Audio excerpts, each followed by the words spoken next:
Bienvenidos a Más Plática, más temas, con más sentido. Iniciamos.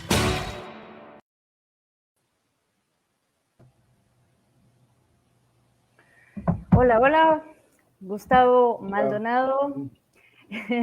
Buenas tardes a todos, buenas tardes a todas. Hoy nuestro programa es bastante interesante. Mi nombre es Brenda Lara Marcus, para quien no me conoce, y por eso tenemos aquí al abogado Gustavo Maldonado. El tema de hoy es ¿por quién votamos cuando votamos? La importancia del poder legislativo. Gustavo es un abogado, es cineasta, también estudió filosofía, es un poco así como nómada, pero por eso mismo tiene pues mucho conocimiento, es más una visión más general y ahora ha estado acompañando a una bancada dentro del legislativo. Creo que eso es una importante experiencia para lo que vamos a platicar hoy. ¿Cómo estás, Gustavo?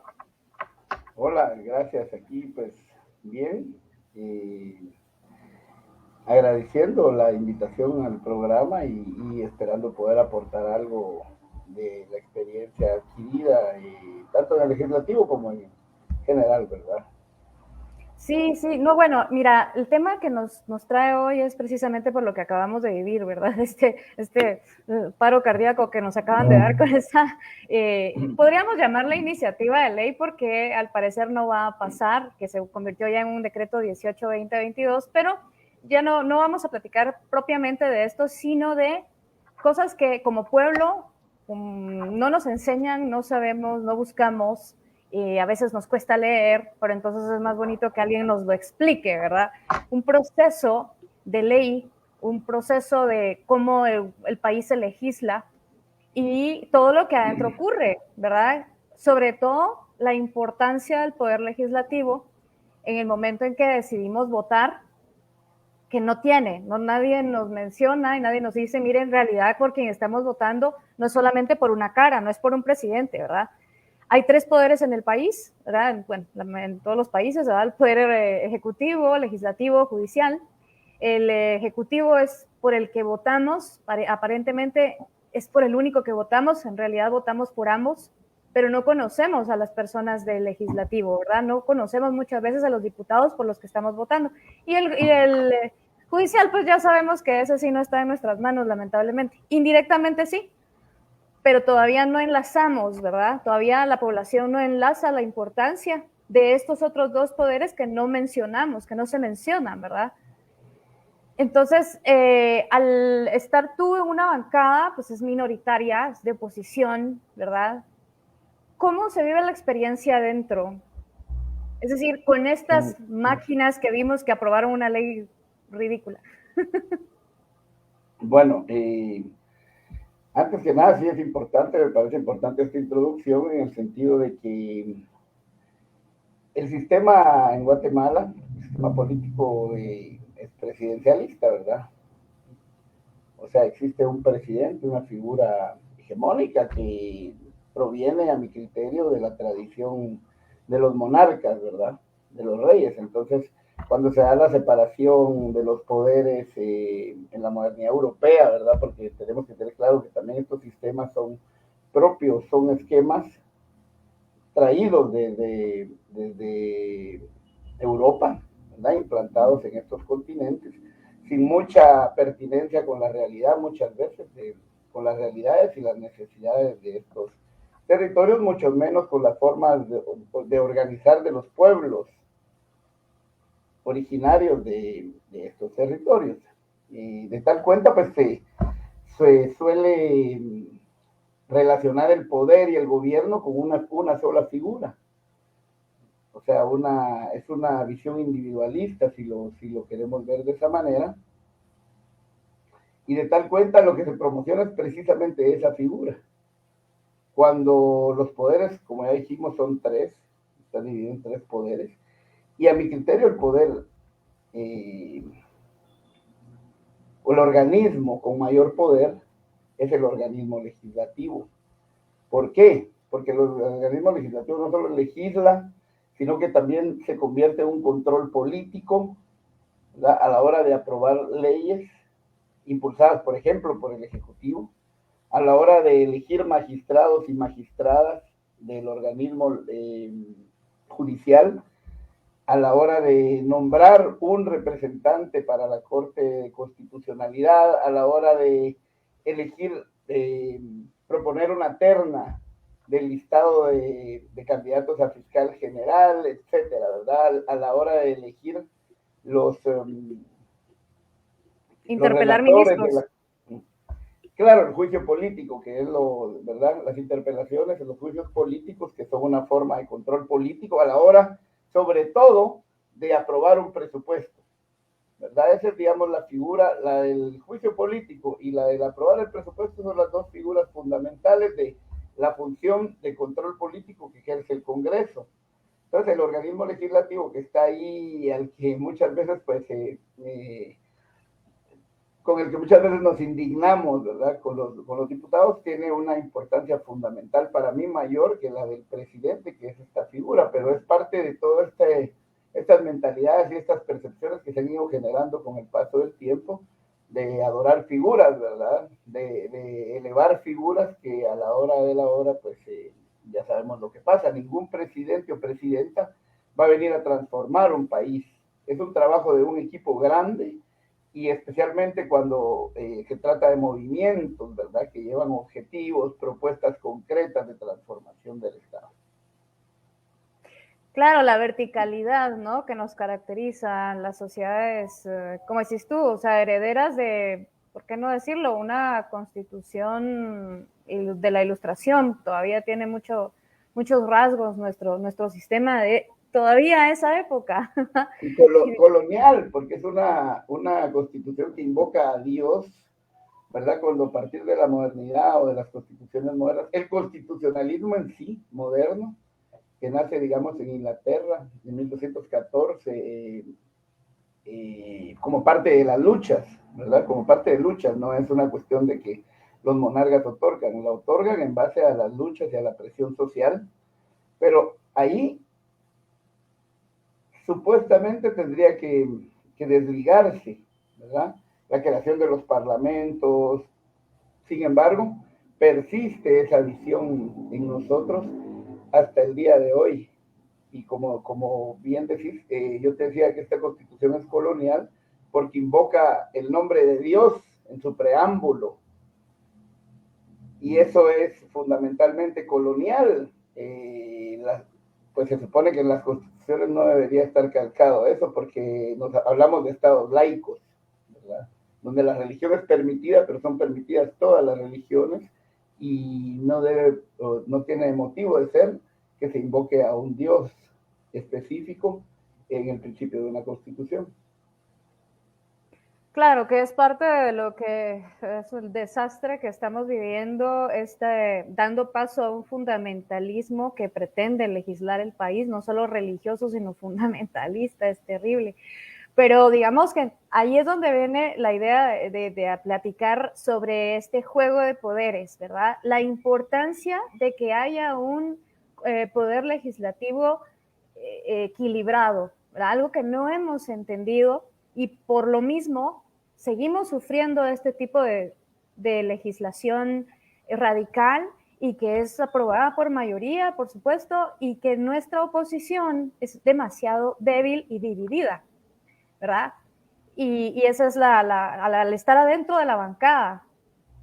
Cuéntanos un poquito de cómo se vive esto, es decir, ¿en qué porcentaje podríamos tener una capacidad de ser realmente oposición? Bueno, la oposición, digamos que las funciones principales de un legislador, de una legisladora, de una diputada, digamos en el caso ahora de la diputada representante de los pueblos, Vicenta Jerónimo, que es la diputada del Movimiento para la Liberación de los Pueblos, que es la bancada para la cual yo aporto, a la cual yo me encuentro al servicio de, ¿verdad?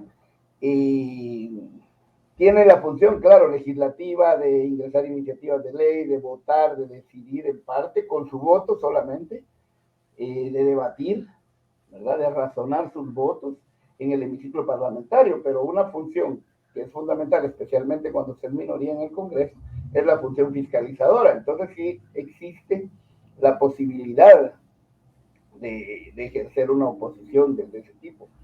De ahí, pues, las coincidencias, los apoyos, las alianzas que se van dando en puntos específicos en los cuales los movimientos de oposición coinciden, ¿verdad? Es otra. Pero me parece fundamental, realmente, las citaciones y la función fiscalizadora, ¿verdad?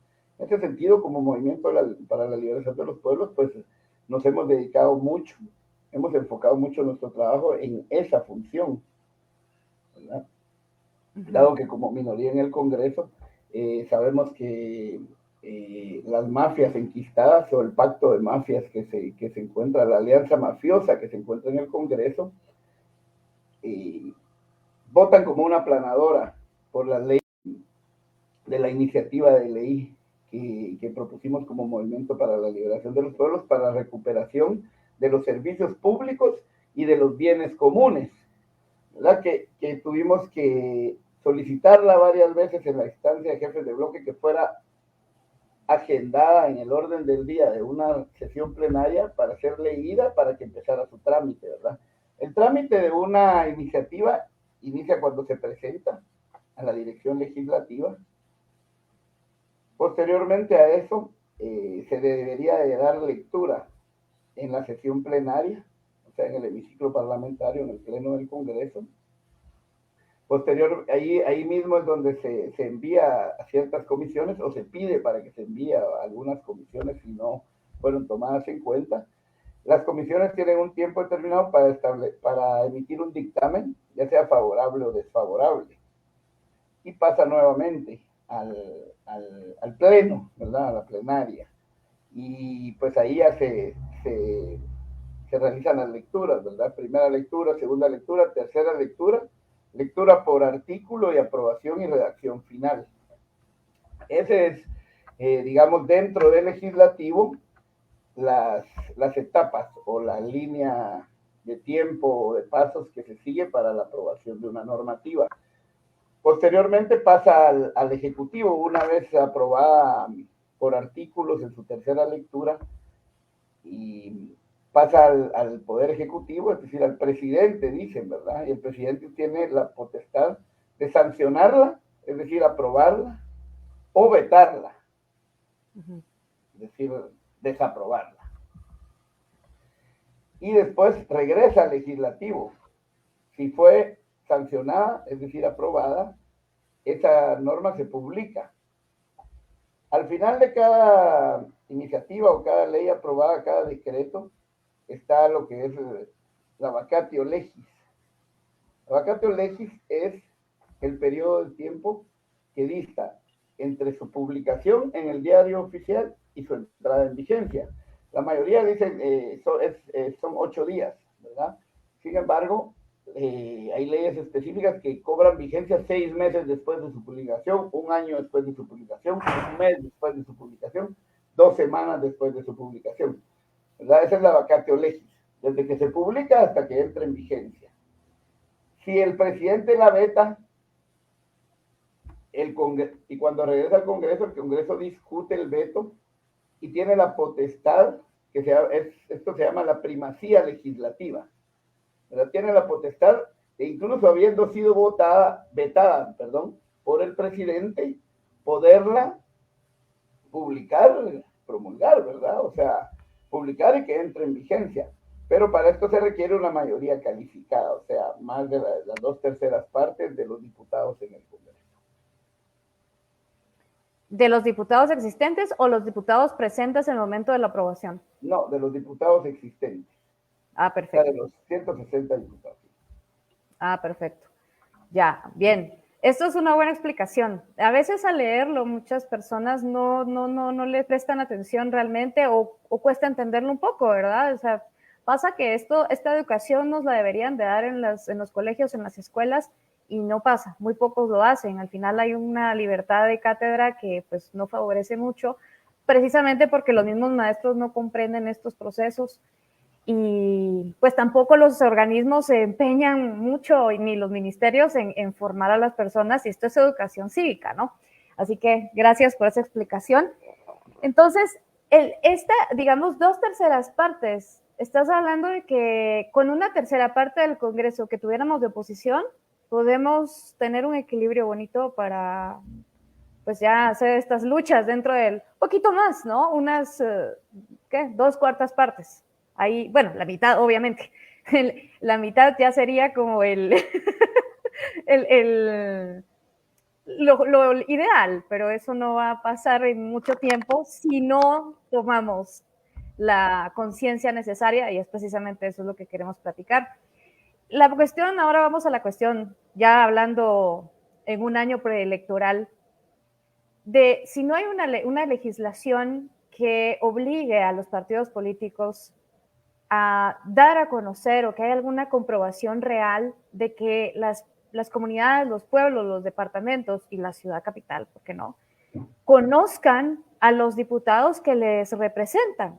Muchas personas no conocen a los diputados departamentales. Algunos sí, que están muy interesados, saben que su ejercicio democrático es importante y están al tanto, pero la mayoría no. ¿Hay algo que obligue al partido político a que los diputados sean conocidos? Es decir, ¿alguna medición? Realmente no hay ninguna obligación de ello, ¿verdad? La ley electoral pues establece, deja libres muchos espacios que podrían ser legislados. Y bueno, recordemos que la ley electoral y de partidos políticos es el primer decreto, ¿verdad? Es una ley de orden constitucional, de jerarquía constitucional, y es el primer decreto que se emite después de la Constitución del año 85, ¿verdad? Lo emite ¿verdad?, la misma Asamblea, y porque es una ley de orden constitucional.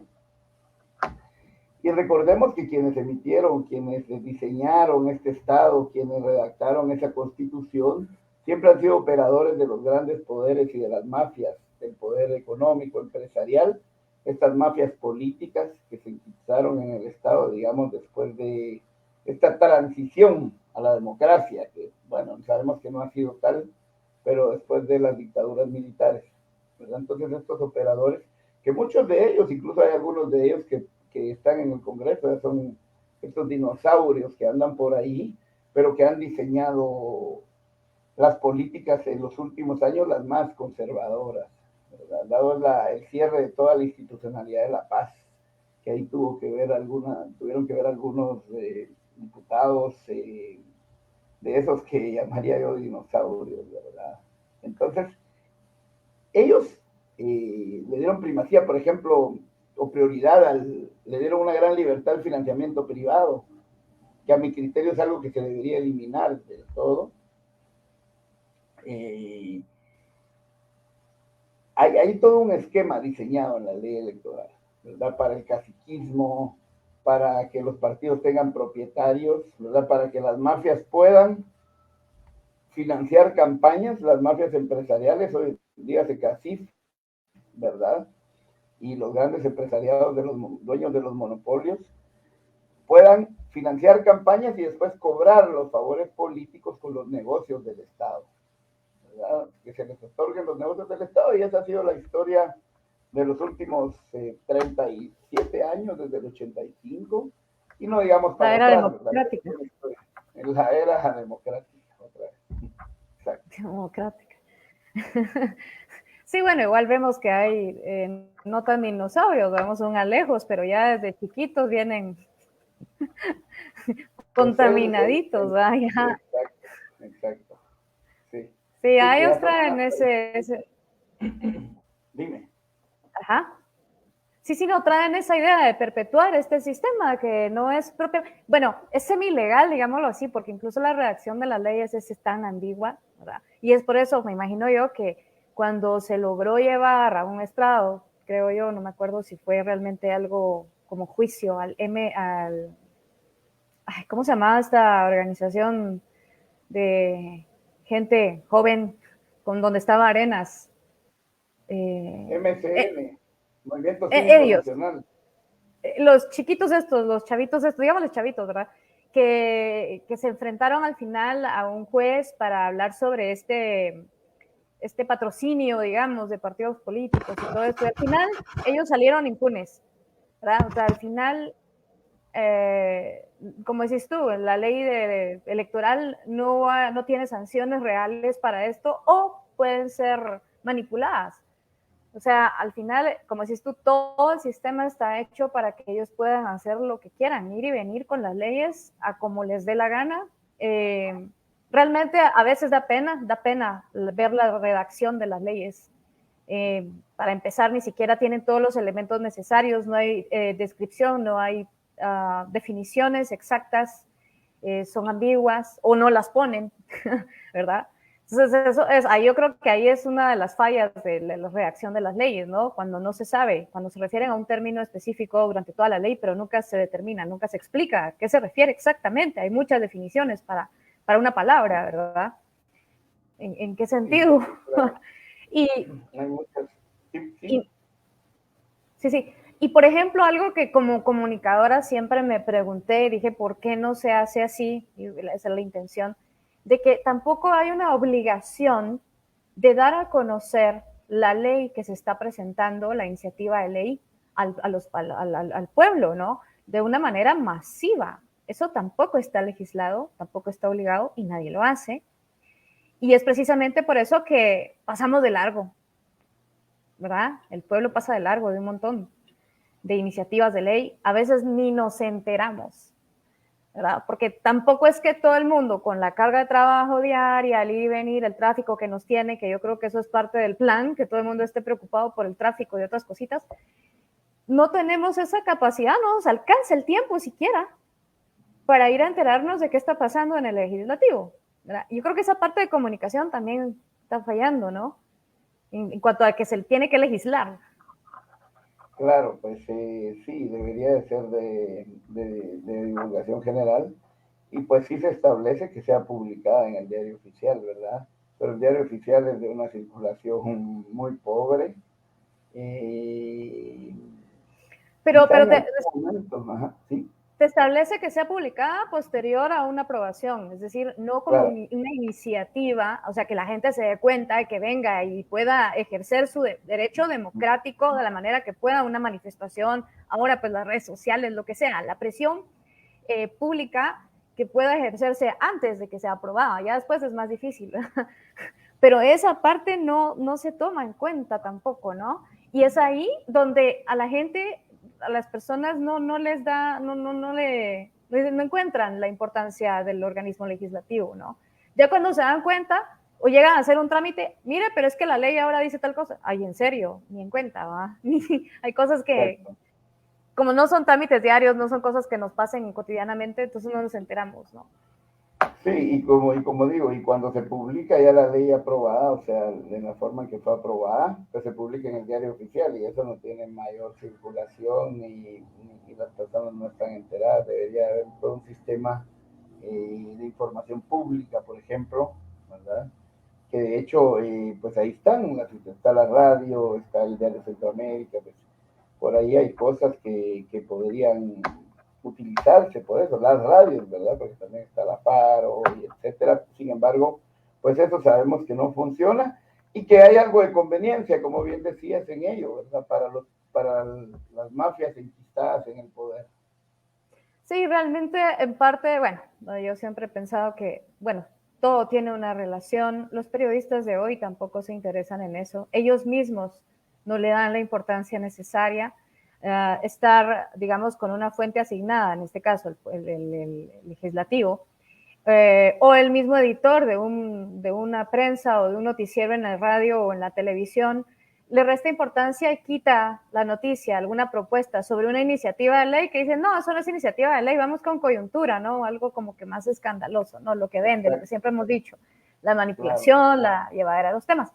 Pero algo que mencionaste antes también es importante resaltar, creo, de los tres obligaciones o de los tres quehaceres de una bancada, que es legislar, fiscalizar e interpelar, como oposición, como minoría, el elegir esto de fiscalizar es importante y también es importante resaltar que no es tan importante presentar iniciativas de ley, tenemos muchas leyes, sino fiscalizar que las que hay se lleven a cabo, porque ¿de qué te sirve estar presentando leyes que en primer lugar, para que sea una ley que valga para ellos, tiene que ser propuesta por ellos? Y si no, es simplemente un posicionamiento político, porque no va a pasar de una propuesta. Si es que llega a ser leída en el Pleno, podría ser que lleve muchos años para que esto pase a una segunda lectura y otro montón de años para que pase a una tercera lectura. Al final es un posicionamiento político de la bancada, ¿no? Pero esta parte de fiscalizar sería como de resaltar, tal vez, no tanto legislar, sino fiscalizar en las propuestas de un partido político, ¿verdad? Sabiendo que es un partido pequeño, ¿verdad? ¿Cómo es el proceso de fiscalización? Bueno, primero que nada, sí quisiera aclarar que no hablamos de un partido pequeño, sino de una representación minoritaria. Perdón, una representación minoritaria, sí. Ajá. Bueno, pero puede ser un partido pequeño también, no me refiero propiamente hoy al MLP, sino puede ser un partido pequeño. Exacto. Bueno, digamos que el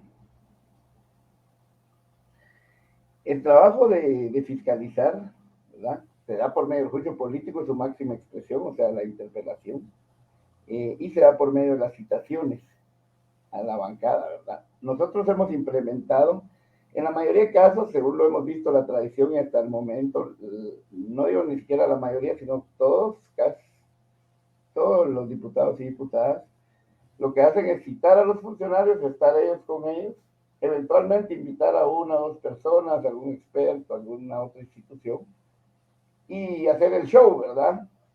Porque, digamos, como no tiene vinculancia, ¿verdad?, de ley, o sea, solo es el proceso de fiscalizar, pues dar el show, dar sus discursos, a veces gritarles a los funcionarios y etcétera, ¿verdad? Entonces, nosotros, como bancada representante de un movimiento, ¿verdad?, del movimiento más grande, social más grande del país,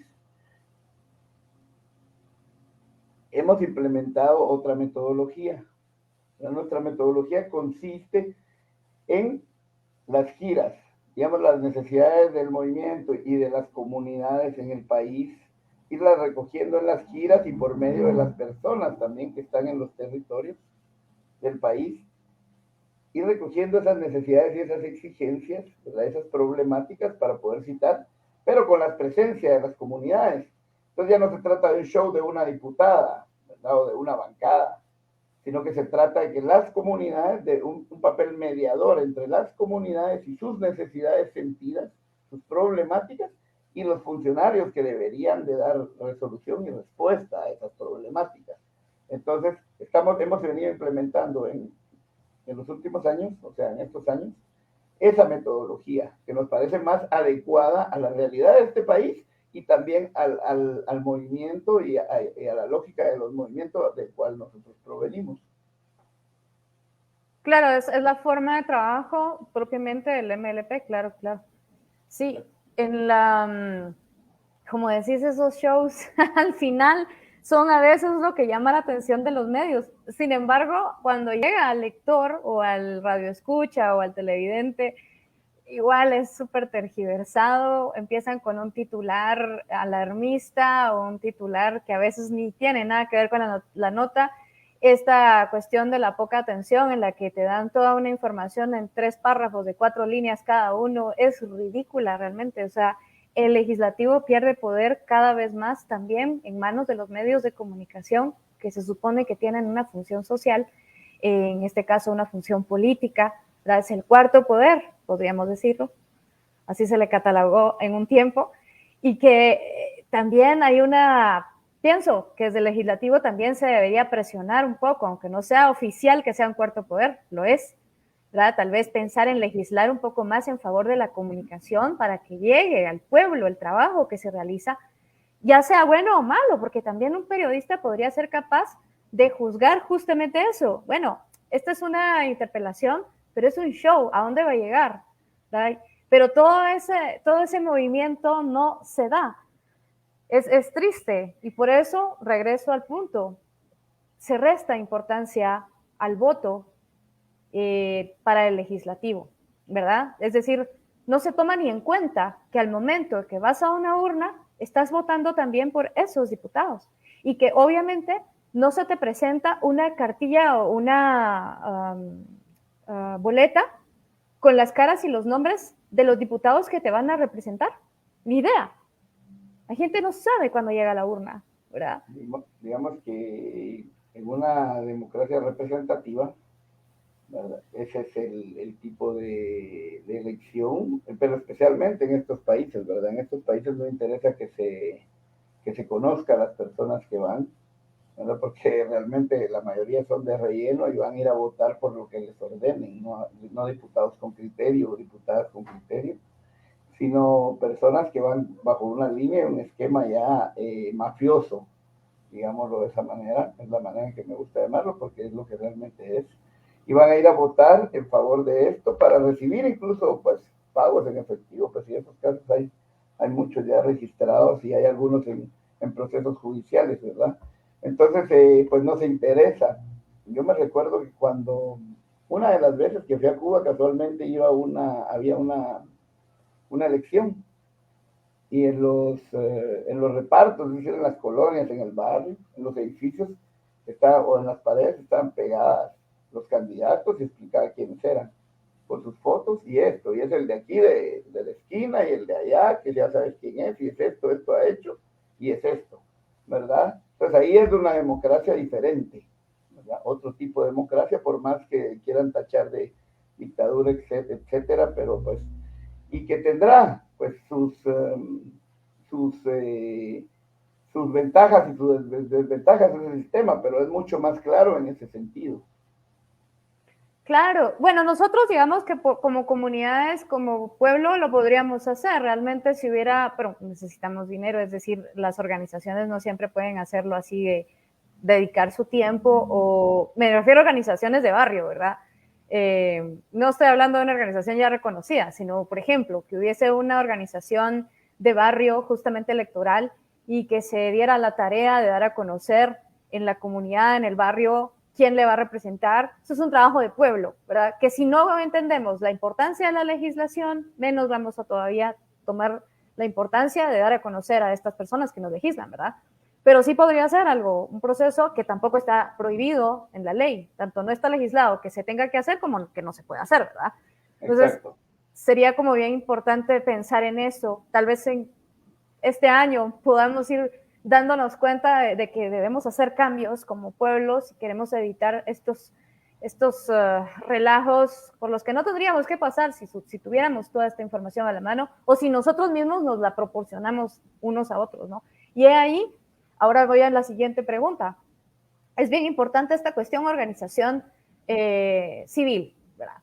Sin embargo, anteriormente creo que en 2015 se mencionaba que pudiese haber una reforma a la ley electoral donde se pudiera votar por una persona, aunque no tuviera un partido político, pero se pudiera votar por una persona.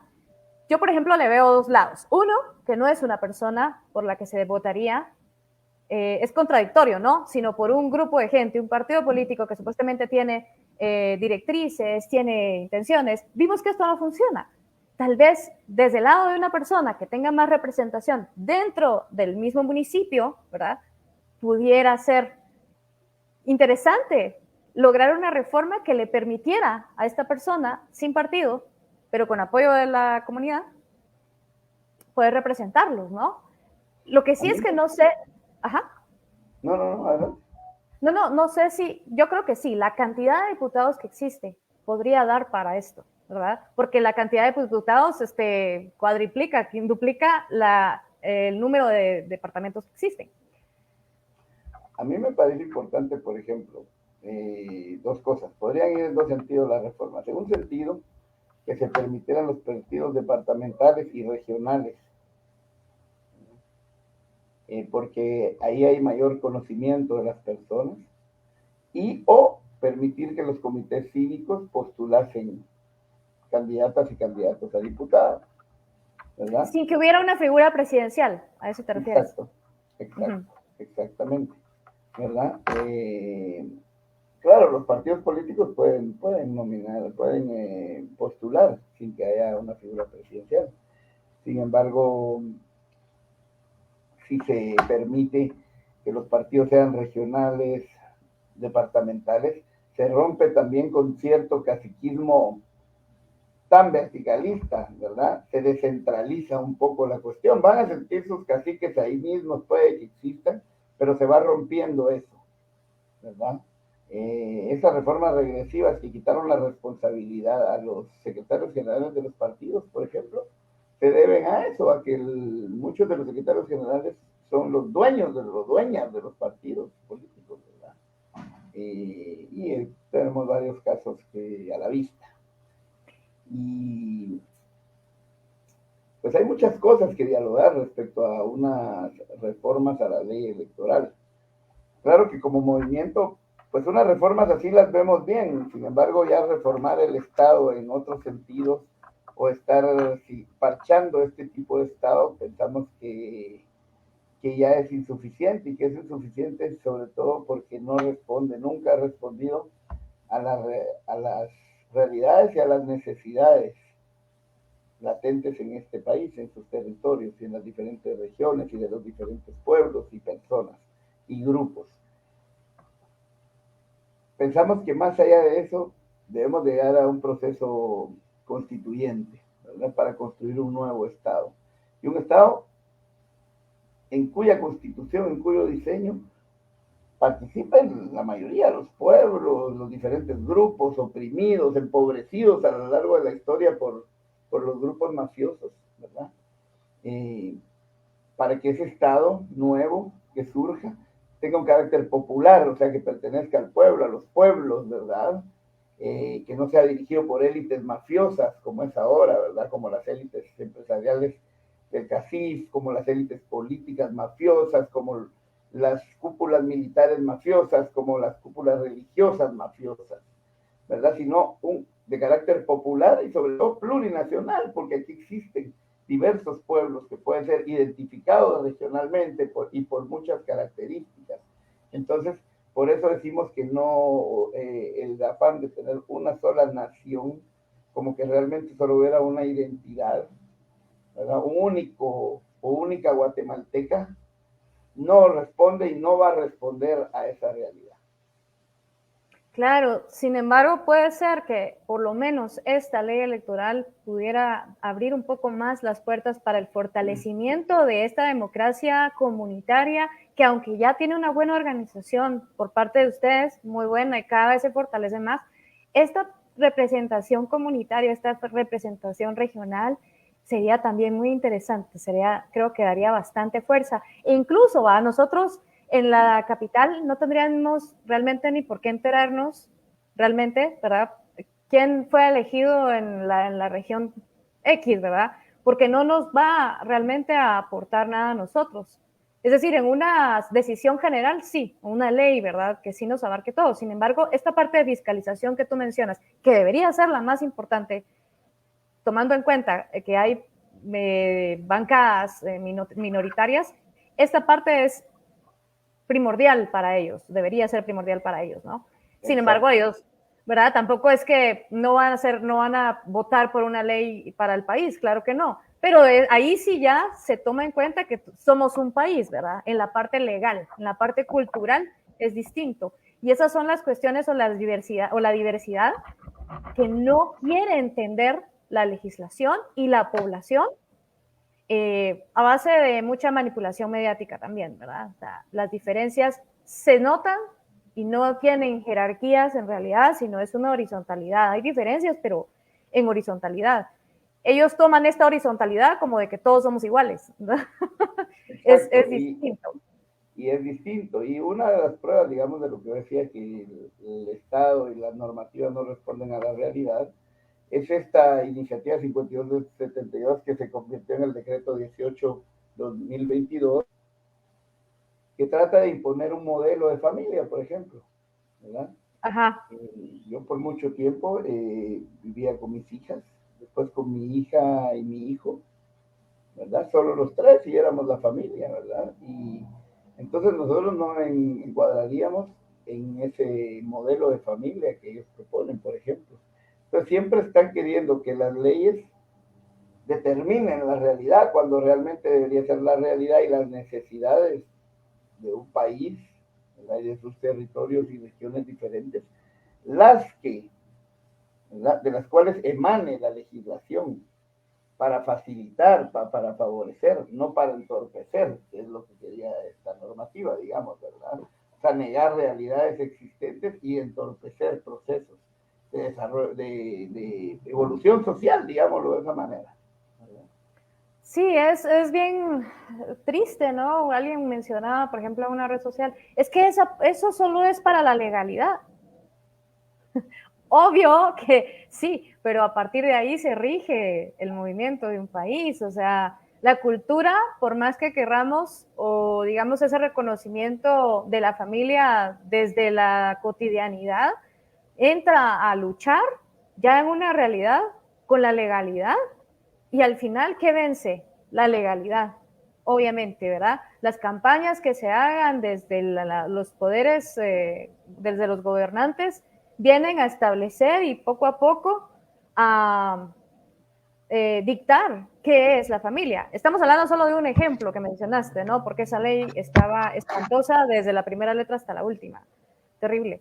O sea, hay muchas cosas que no, hablando también de la diversidad sexual, esta es otra cuestión, porque aunque digamos que en inicio se crea que solamente se habla de su preferencia sexual, poco a poco esto va a ir restando derechos humanos.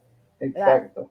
Se va permitiendo una agresiones, incluso asesinatos, ya sus limitaciones de derechos legales, defensas, híjoles, eso es una catarata de consecuencias, ¿no?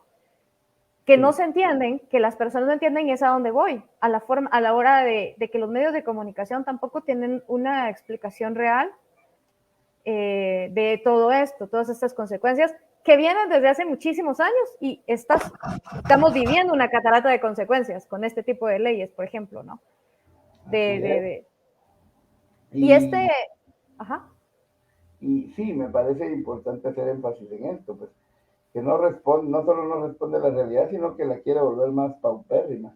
Por ejemplo, en esta normativa de protección de la vida y la familia, que eso no tenía nada, le niegan el derecho a las niñas y niños a una educación sexual pública desde el Estado, ¿verdad? No desde la mentalidad de sus padres, que también fueron creados de una manera quizá errónea en muchos sentidos. Entonces, al negarles esto, le niegan la facultad y el derecho de conocer lo que realmente son biológicamente, ¿verdad? Entonces, una niña que de repente a los, qué sé yo, 12 años, tiene su primera menstruación, que es un proceso súper natural que debería conocer y de la cual la educación pública ya debería haberle anticipado. Claro, su familia también, pero la educación pública como obligación del Estado, ¿verdad? Si no tiene información, puede tener un susto terrible. Que de repente está sangrando y nunca se enteró por qué, ¿verdad? O de repente hay gente, o sea, resultan los embarazos adolescentes, ¿verdad? En algunos casos, no me estoy refiriendo a abusos y eso, ¿verdad? Pues bueno, pero te digo, entre adolescentes que no saben que así se procrea o qué sé yo, hay casos extremos en ese sentido. Entonces, negar la educación sexual es regresarnos, es una cuestión regresiva, ¿verdad? Claro, Entre es que otras cosas. Solo estoy utilizando sí. esa ley como ejemplo porque está muy fresca la cosa, pero hay cientos de ejemplos al respecto. Claro, no solamente, digamos, en estas cuestiones naturales, bueno, primero la cultura del silencio y la prohibición, que esta misma niña puede no decirle nada a su mamá, ¿verdad? Incluso puede no saber, o mejor dicho, qué es lo que pasa hasta ahora. Incluso gente adulta no identifica qué es un abuso y hasta dónde hasta dónde se puede permitir ciertas cosas y hasta dónde ya es un abuso sexual, un abuso, un acoso. No se identifica porque no hay educación sexual, ¿verdad? Simplemente el niño siente incomodidad, la adolescente, ¿verdad? Una incomodidad que no le gusta, pero como el adulto que está abusando sí le dice que eso así es y Entonces él cree que sí es porque nadie le dijo que eso es abuso, ¿verdad? Por ejemplo, ¿verdad? Y ahí tantísimas cosas como decís tú, esta ley es terrible, esperemos que realmente no sea aprobada y que nos dé esa lección, y justamente a partir de esa ley es que pues surge el tema de este programa, que nos dé esa lección de entender que al momento de ir a votar, al momento de estar frente a la urna, no estamos votando solamente por una persona que al final es un títere, como siempre hemos dicho, sino que hay otros títeres por los que también debemos votar. Sin embargo, nosotros tenemos el poder para que estos no sean títeres, sino sean realmente representantes del pueblo, ¿verdad? Y que nosotros mismos, a pesar de que tengamos una baja escolaridad, porque aún doctores no están a un nivel, digamos, respetable académicamente. Hoy cualquiera está haciendo maestrías y doctorados en línea y bueno, ese es otro tema.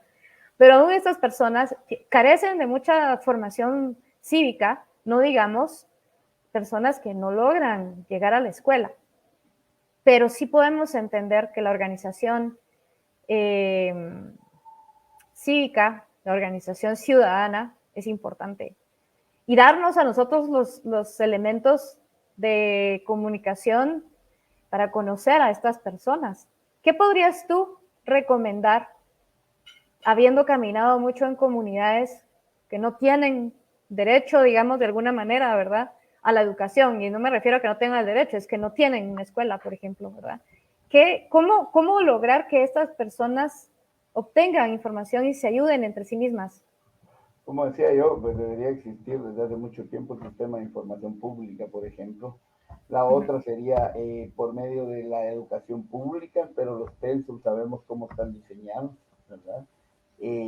Otra cuestión que es fundamental y es parte de la propuesta del Movimiento para la Liberación de los Pueblos con el Estado Plurinacional, la propuesta de Codeca, que es el movimiento al que nosotros nos debemos, ¿verdad?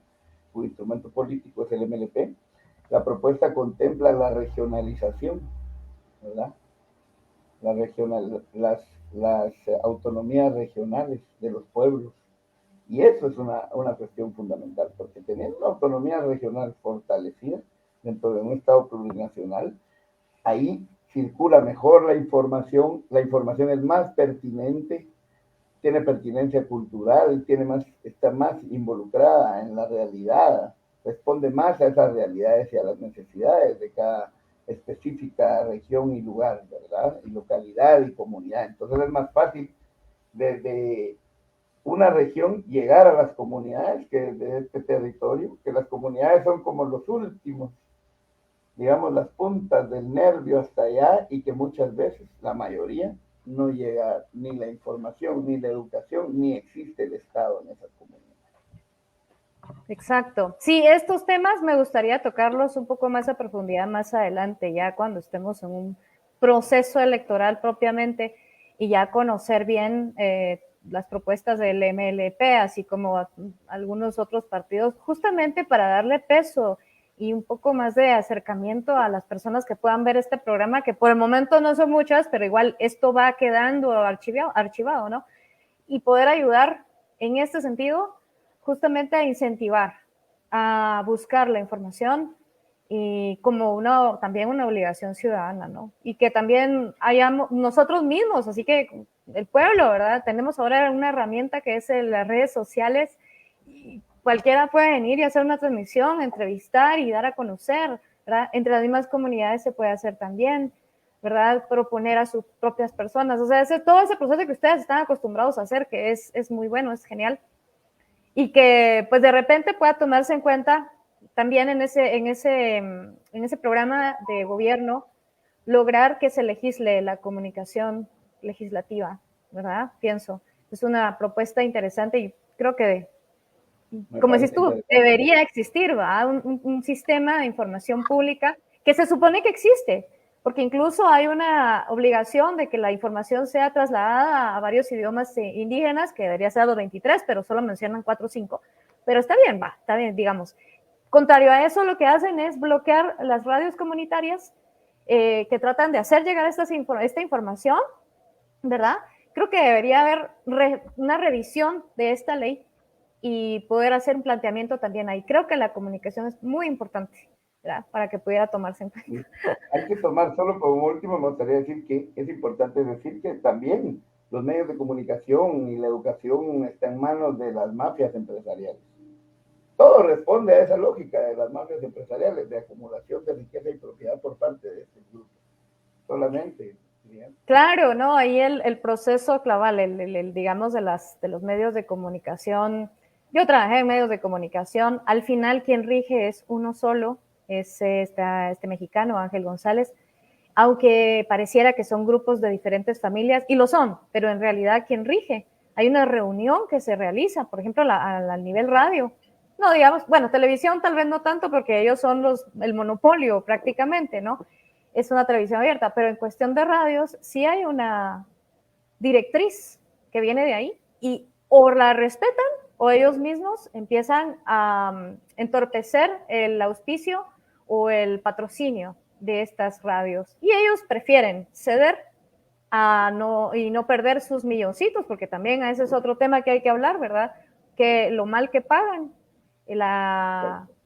lo que sí es bastante lucrativo el negocio y por eso juegan a estas reglas, a estas directrices de una sola persona que tiene un monopolio no solamente en Guatemala, sino en Latinoamérica. Este es otro tema, pero precisamente a eso deberíamos entrar, a tratar de cortar esto también. Esta parte que tal vez no se toma en cuenta muchas veces en programas de gobiernos, en programas legislativos, que yo creo que hoy deberíamos tener un programa de gobierno, pero también debería haber específico una propuesta de una programación legislativa por parte de un partido político a la hora de un proceso electoral, ¿verdad? Pienso, para darle justamente el peso a este poder, que es el que prácticamente pasa invisible, ¿verdad? O sea, darle de hecho tal vez un poco más empuje al proceso, al plan legislativo de un partido político, al plan de gobierno, plan de legislación, pienso. Aunque sea lo mismo, pero digamos, si hacemos esa división,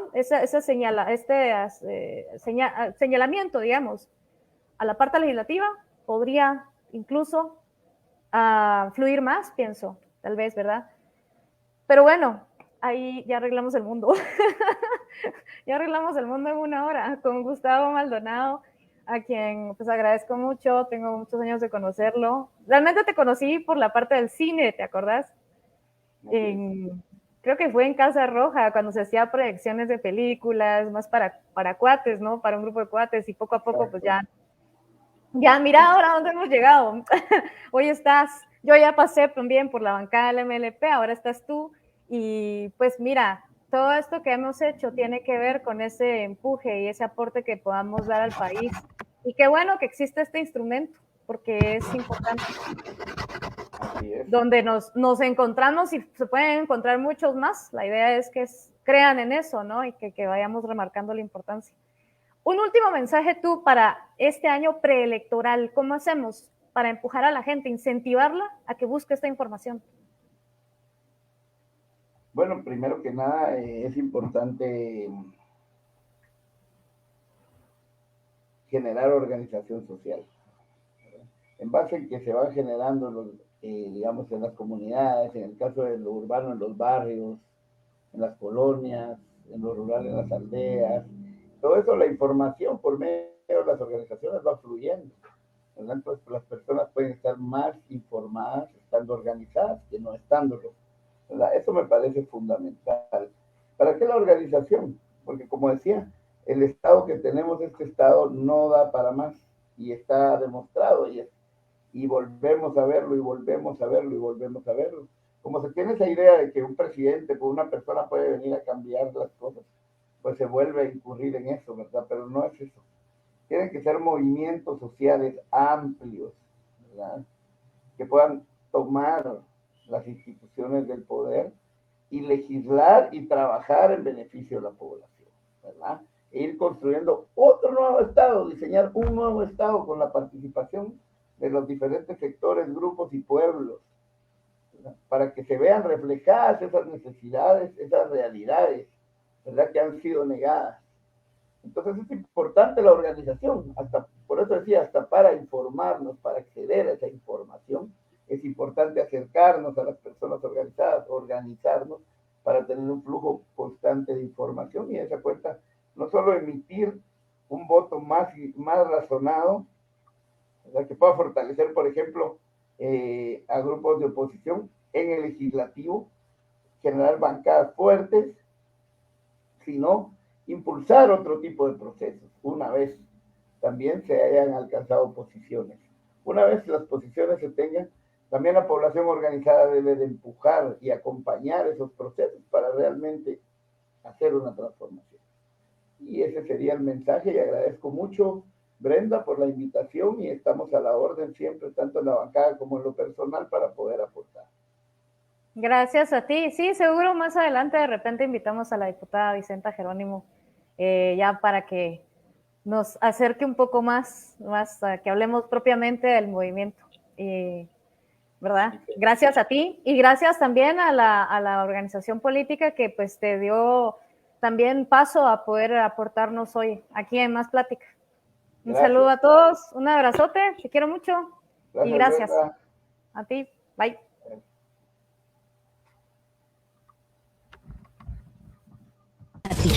Más temas, con más sentido. Gracias por su presencia. Véanos el próximo sábado a las 4 de la tarde por esta misma página.